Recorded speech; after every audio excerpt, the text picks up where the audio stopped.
Yeah, I think the big thing in my children's book is on using your imagination and to in grief and in healing. And I think the core message and the real heart of my chapter is about choices in the face of grief.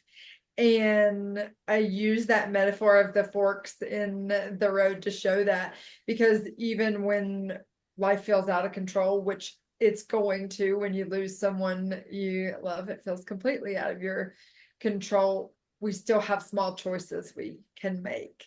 And I think that really is a through line. And maybe I didn't notice it until you just said that, but maybe that is a through line, even from the children's book, because you can start, it's that choice of reframing, that power of reframing. And uh, so, Yeah. yeah, thanks for pointing that out to It's, me. yeah, I mean, right, like each of us as writers, we write about we write about certain themes, and there's usually these big links Yeah. between these themes because sometimes it's our unfinished business, sometimes it's the things that we have built our careers around, and there's that big why behind why we've built our career around this. So it would be hard to imagine that there wouldn't be some sort of link. So you just came off the back of a children's book launch, and yet you chose to participate in becoming part of the Wisdom collection. I'm curious, like what about, the opportunity grabbed you? Why did you feel like this is a really good opportunity for you to write about a piece of a wisdom that's altered how you operate in the world, has changed your life? Well, my children's book got a really good response. And I was hearing, it really was changing conversations in families, or, that were experiencing grief. And so the timing really did align. I remember when the opportunity came across my desk, I was like, are you kidding? This is kind of crazy. I think I have a thing I can contribute to this. But it was really a chance for me um, to even dive deeper into and honor my own journey through grief, um, not just as a professional and not just on the coaching side of that, but someone who's lived it. And so when the opportunity, arose, it felt very divinely timed, that um, one opportunity for storytelling, opened the door for another. So that was pretty cool. We talk a lot about amongst the authors in the group, and everybody's getting to know each other, which is, I think, the fun of being in a collection like this.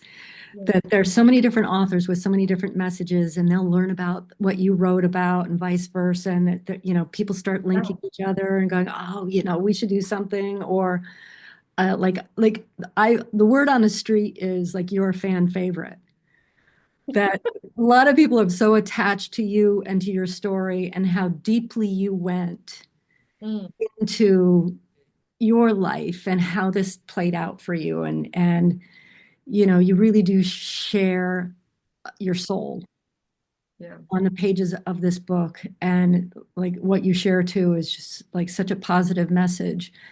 So among the authors that are talking and the alliances that are forming, some of the authors are talking about interviewing each other. Others are talking about doing library talks. There's this big push to get not only this book out there, but each of the authors out there and speaking on the book and speaking on these topics. Do you have any idea how you're envisioning getting word out about this book? Are you thinking library talks? Are you thinking interviews? How are you thinking about parlaying this, if at all? You might not have an answer. Yeah. I've done some library talks and I have some more coming up for my children's book, which I think are really fun because it's a very easy Well, there's no barrier to entry. You can go to your library for free, and it's amazing the people you get to connect with there. So I think that is really cool, and I plan to do that. But I have such a great group um, of, I have such a great community um, of my own, not just the community that I live in, but people from all over the world and all over the country who I connect with, you know, my email list and things like that. And people are already really excited about it, which is really, really cool. And I've emailed a couple people personally. I'm like, okay, aside from you liking me, be sure you pay attention to this chapter. You're gonna love Carl or you're gonna love Susan.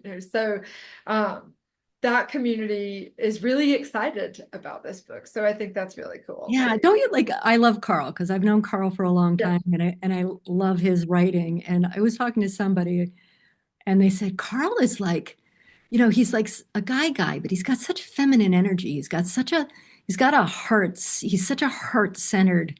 Oh, exactly. Like Carl's the teddy bear. Right? And he looks so gruff. And he's such an amazing writer he just looks so stern, but when you see the soul Yeah. of what he's Uh, written. And a lot of like you guys are all blind to each other's chapters for the most part, unless you've shared them back and forth.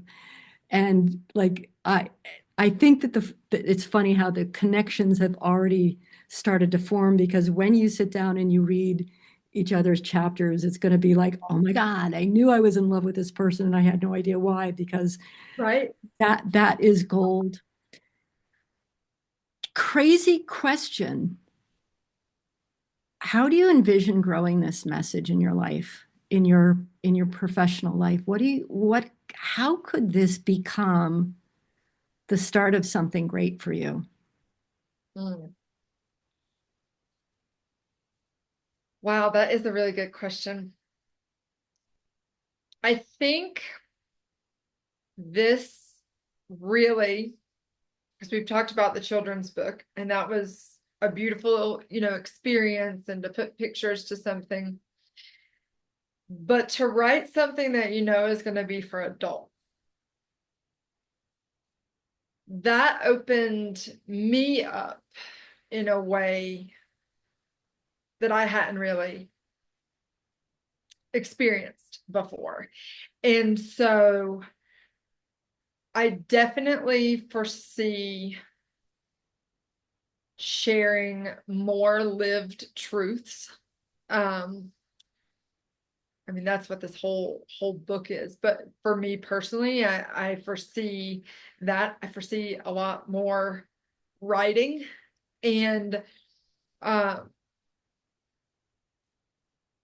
because I think that's what people want. Is they want that authenticity, and that's what resonates with people. And um through this process, I realized how unpolished I could be, and just putting something on the page. I mean, we shared a lot of emails back and forth, like, oh gosh, I don't know. I kind of love it and I kind of hate it. And I don't know. What do you think? But this is giving me the confidence to say, yeah, it's okay that it's messy, just like I try to tell other people, right? Grief is really messy, and this process was really messy, but it opened me up in a way to say, like, but that's what authentic is. It's all the messy too, and people need that. They need that. And so I foresee writing a lot more. I foresee speaking more, and I've done a couple of these interviews about it, and it just feels right. It just feels true um, to who I want to be in the world and the people I want to help. Girl, I feel you.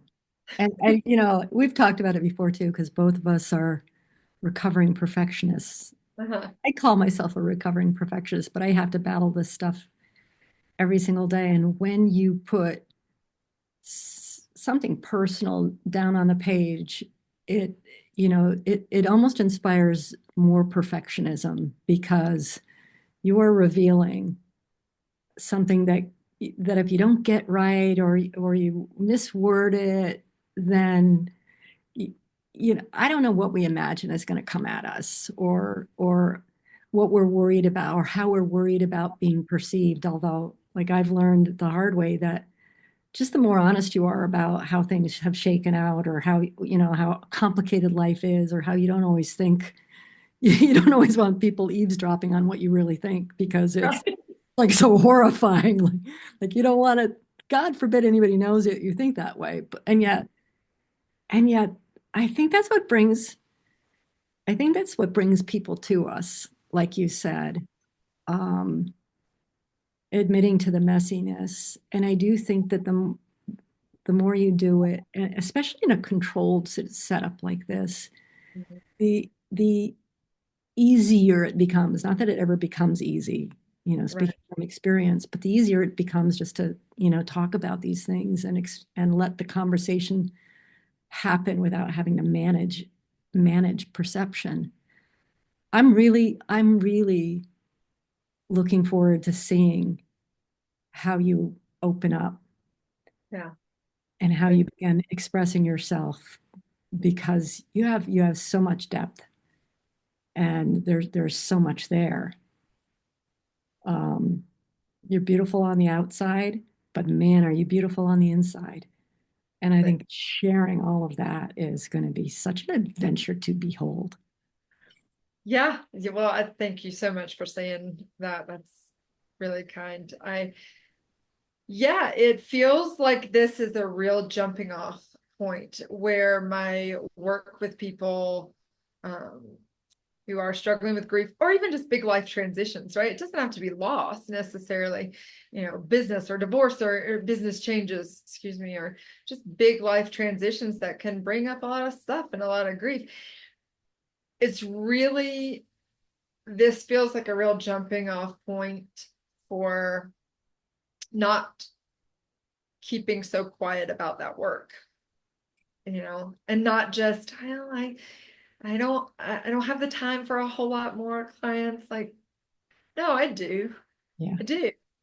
And it's time to, um, it's time to show up or shut up, And this book has given me the opportunity to really let's show up